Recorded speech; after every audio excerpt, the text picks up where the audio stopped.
Sir जी थोड़ा यहाँ तो तीनों को पूरा रोकना।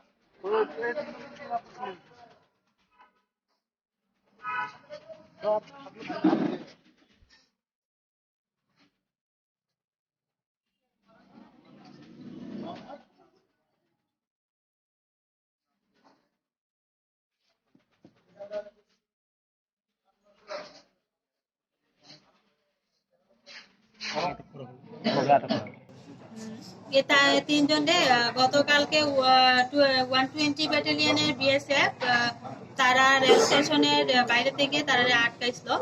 অ্যাকর্ডিংলি তারা আজকে আমার কাছে হ্যান্ড ওভার করছে কমপ্লেন সহকারে। তো এই ব্যাপারে একটা কেসও রেজিস্টার হয়েছে, এখন এটা তদন্ত চলছে। এই যাদের আটক করা হয়েছে তাদের নাম? তারা তিনজনের নাম, একজন হলো মোহাম্মদ নাসির, একজন হলো মোহাম্মদ ইসমাইল, আর একজন হলো রহিমুল্লাহ। তিনজনে একজনের বয়স 20 আর একজনের বয়স 21, একজনের 18।